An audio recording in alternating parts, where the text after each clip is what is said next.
Sono Beppe Scienza, mi occupo di matematica e di soldi, cioè di matematica finanziaria, e oggi parleremo di imposte, di tasse, perché l'argomento interessa sempre agli italiani. Gli italiani odiano il fisco. Non entro in merito se questo odio sia motivato, esagerato, su cui si specula, però una cosa merita chiarire: per i risparmiatori il vero nemico non è assolutamente il fisco. In generale, comunque, che sono le banche, il sistema finanziario, i fondi comuni, eccetera, a portare via molti soldi ai risparmiatori, molti di più di quelli che li porta via il fisco. Il discorso riguardo ai risparmiatori e concerne il risparmio gestito, in particolare i fondi comuni, che comunque interessano ancora circa 10 milioni di risparmiatori italiani. E su questo io vorrei fare una piccola premessa. Non voglio infatti questa volta citare dati miei, ma dati di un'altra fonte. Questa fonte è l'ufficio studi di Mediobanca.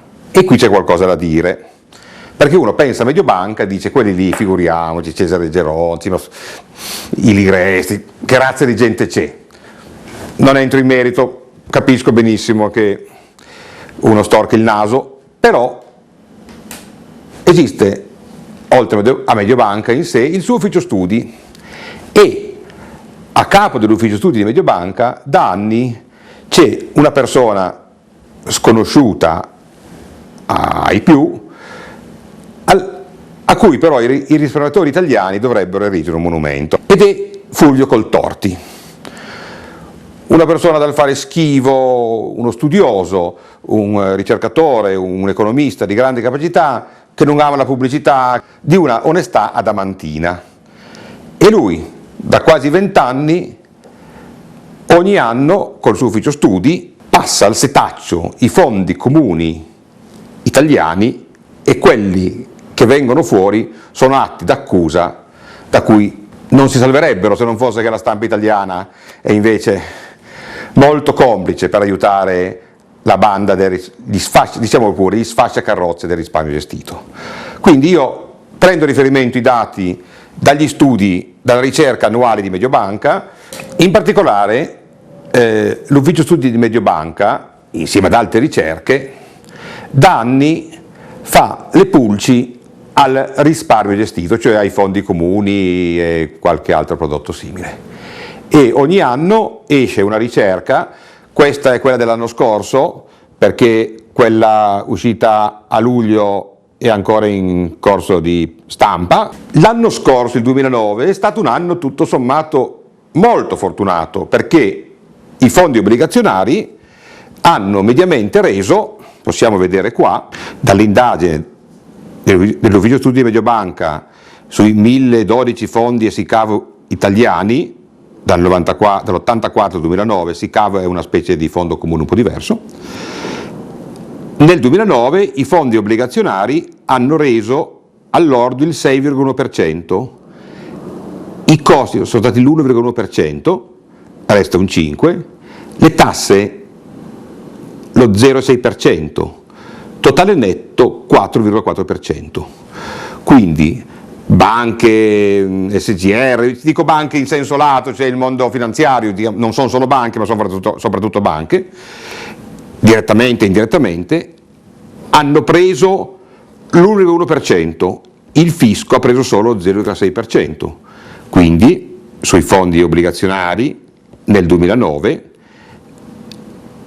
le banche, i gestori, insomma, hanno preso quasi il doppio del fisco. Prendiamo 10 anni,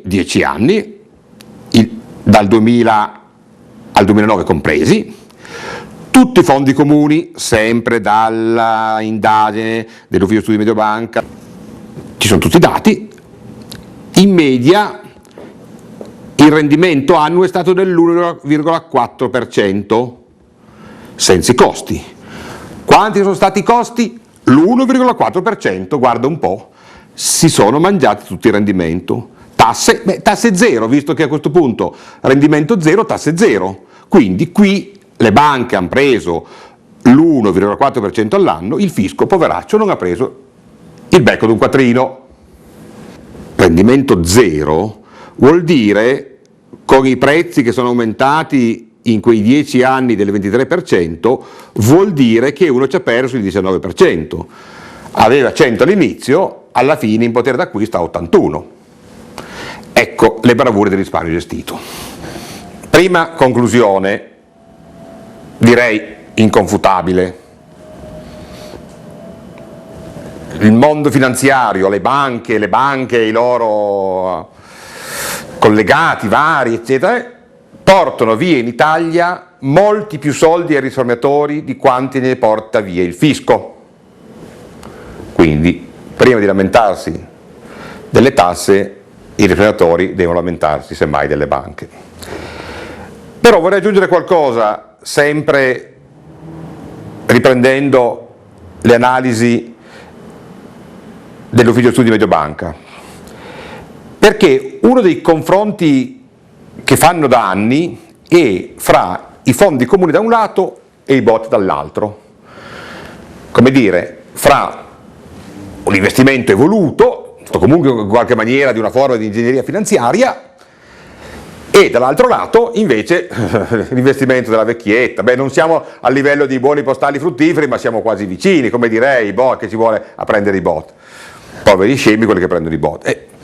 Poveri scemi non lo credo, ma comunque viene fuori che di regola chi è rimasto ancorato ai bot non ha fatto faville, non ha ottenuto investimenti strabilianti, ma comunque ha ottenuto di più che con i fondi comuni, e questo mi sembra una condanna senza appello, perché se non riesco neanche nell'arco di 26 anni a fare meglio di chi va ogni anno e rinnova i bot, siamo veramente messi male. Ecco, qui vediamo due dati, questi sono gli ultimi 10 anni, dove ogni anno chi si è fidato dei fondi comuni ci ha mediamente rimesso il 3% rispetto ai bot, un po' diverso se guardiamo gli ultimi 5 anni, comunque ci ha perso quasi l'1%, ma soprattutto significativo, da fine 84 a fine 2009,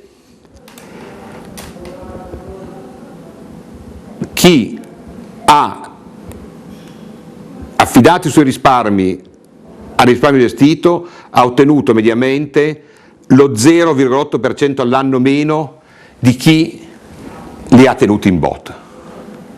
E fra l'altro, meglio ancora che con i bot, è stato l'investimento di chi ha messo i soldi nei BTP, nei CCT, cioè nei titoli di Stato, o nei buoni fruttiferi postali, che hanno reso ancora di più. Conclusioni, il discorso è complesso evidentemente, però a parte, come già detto, che sono più rapaci le banche, i fondi del fisco. A questa rapacità si può sfuggire, perché al fisco non si può sfuggire, ma alla rapacità delle banche e dei fondi comuni si può sfuggire. Basta non dargli i soldi in gestione. E vista l'esperienza fallimentare di 26 anni del risparmio gestito, con eccezioni che sono veramente minime, proprio casi rarissimi, direi che forse quando un gruppo di persone ha dato prova di tale inettitudine o addirittura disonestà, meglio riportare i remi in barca, riprendere il controllo dei propri soldi, al limite di investire in bot di altri stati se uno li ritiene più sicuri, come la Francia o la Germania, ma non lasciare i propri soldi in mano ad altri, cioè non lasciare che altri gestiscono, ma prenderli, comprare dei titoli, quello che si vuole, diciamo pure, e tenerseli ben stretti.